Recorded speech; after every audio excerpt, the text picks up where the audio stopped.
Hey, so one of my passions is playing Madden NFL. I like the entire video game series.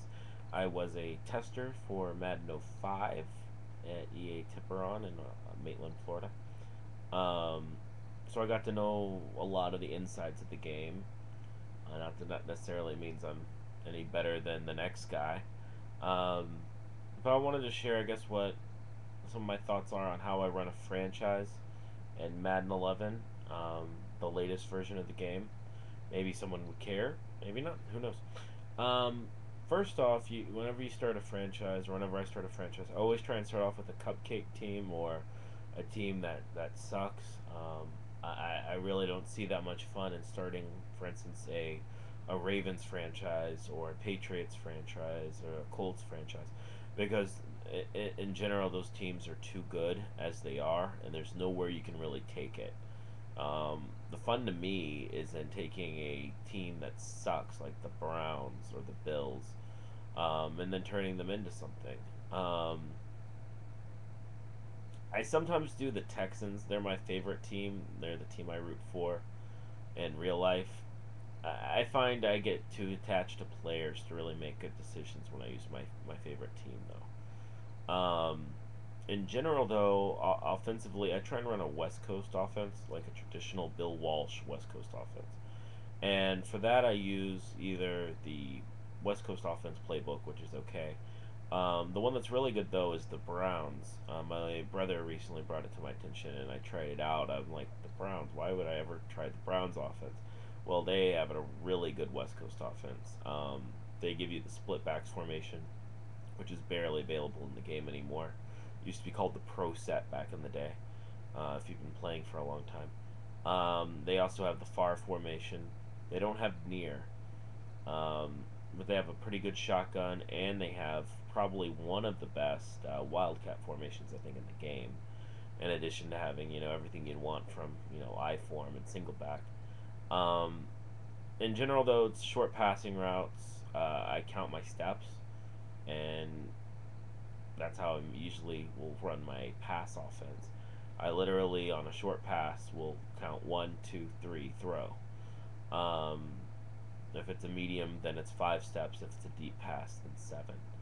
Um, I prefer throwing bullets. I don't know why I've always had a preference for that.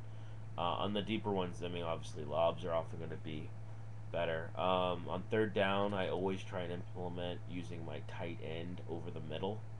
That seems to always be open in the coverages that people run on third and long, especially on third and long. Um, when I go after players for receivers, the number one thing I look at is route running. If I see on the player star graph in the draft that they have a really bad route running, I pass on them. For me, route running, release, catching traffic, catch, all that stuff is more important than acceleration and speed. And in general, I think for the longest time with the game, that was the number one thing I looked for. So I wanted the next Randy Moss, thinking he's really fast and tall. Well, I mean that's great, but so is Darius Hayward Bay, and he obviously is not the best receiver in the game. Some of the receivers that come with the game that are really good that I like is Michael Crabtree, Sidney Rice, Brandon Marshall, Damian Williams of the Titans. He's a rookie. Early Doucette of the Cardinals.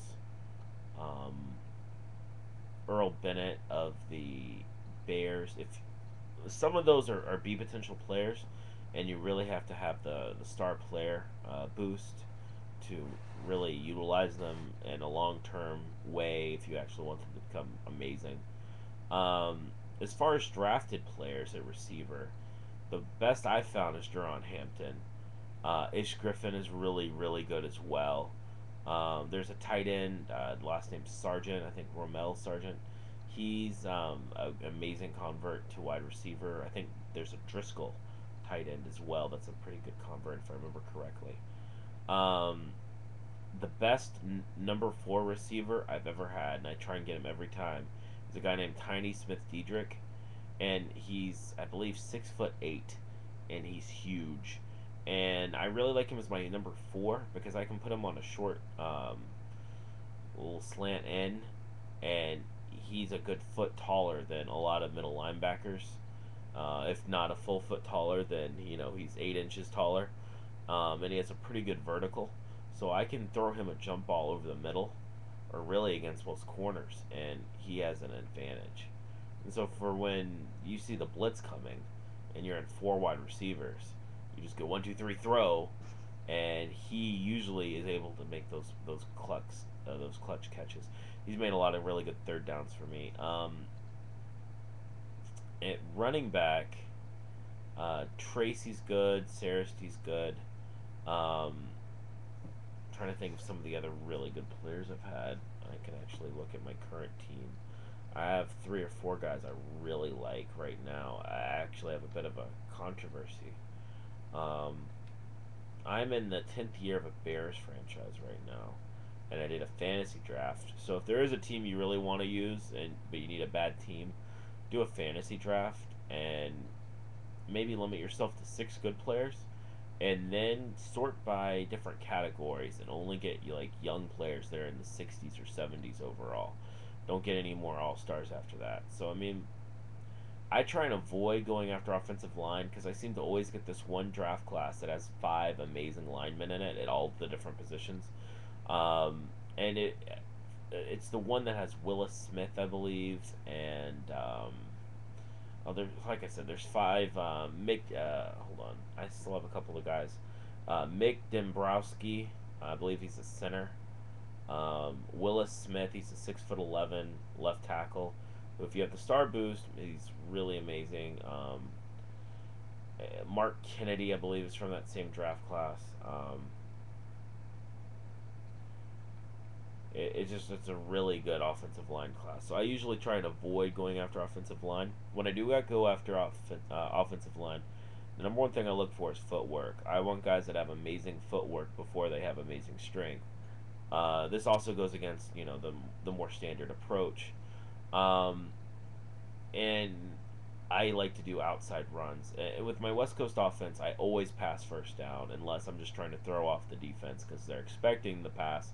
So then I'll run a draw on them occasionally on first. But pass first, run on second down on an outside sweep or a toss or a stretch play or a zone run.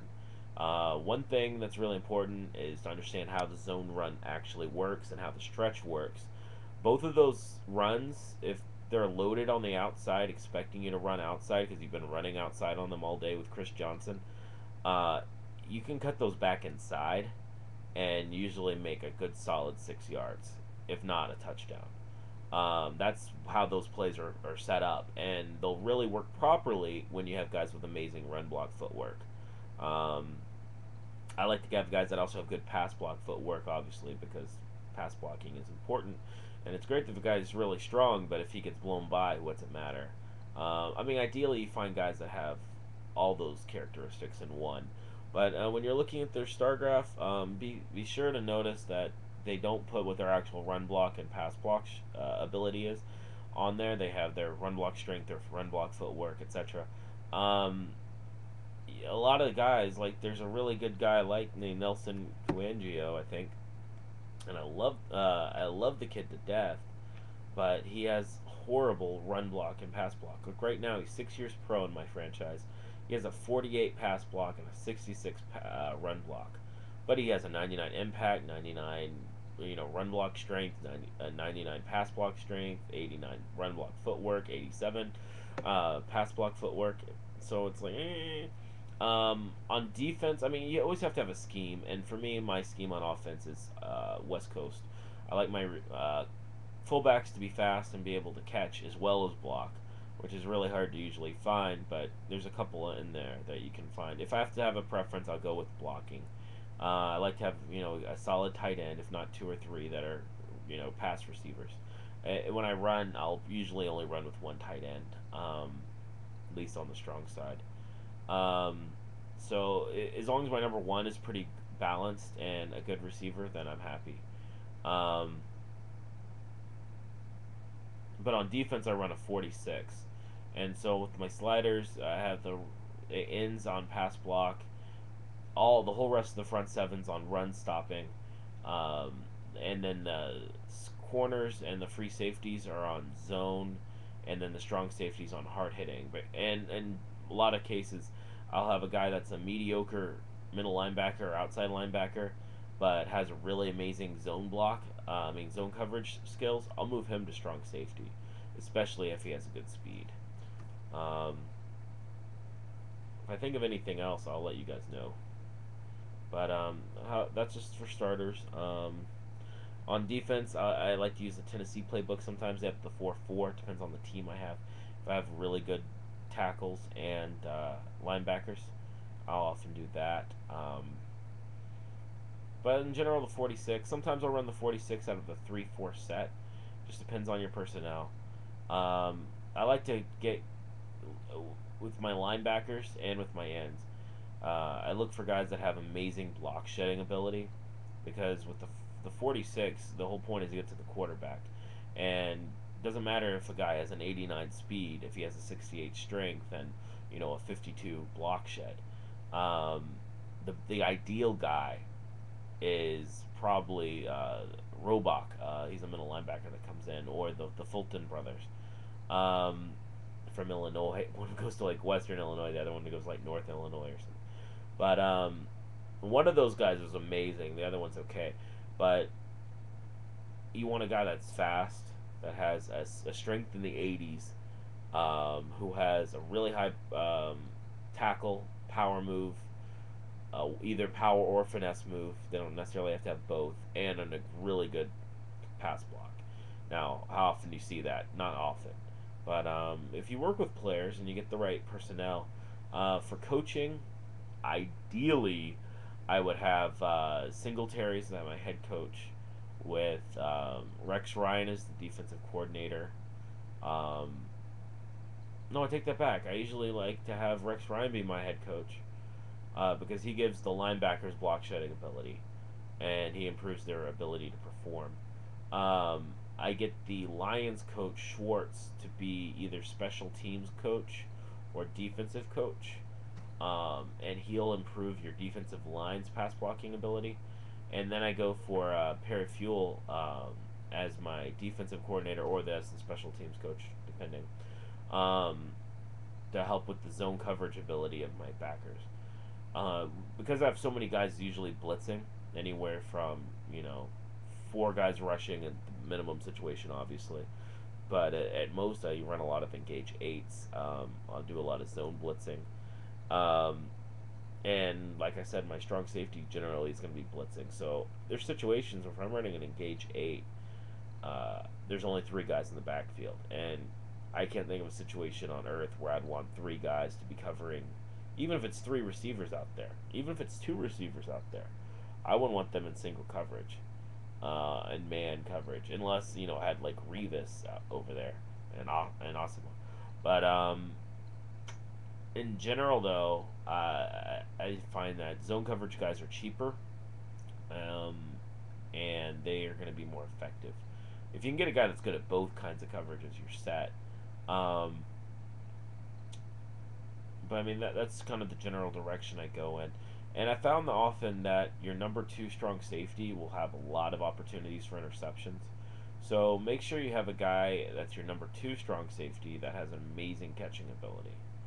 On offense, my sliders, I run them at, depending on my quarterback, they'll slide around depending on if I have a guy that's, has moves, or if I have a guy that's a pocket guy. If I have Mike Vick, I'll put it on scrambling, obviously. I'm not going to try and turn him into a pocket quarterback. At running back, I almost always put it on power, even if I have an elusive guy. Fullback to. Sometimes I have it on receiving, sometimes on blocking. Depends on the personnel. Blocking is a bigger priority, or running at balance is perfectly fine. Receivers I always put on possession. Tight ends I put on receiving. My offensive line, it depends on what my percentage is with play calling. And kicker's always on accurate. Punter's always on power. And I already told you the rest of the defense. On defense, I usually run 70% pass,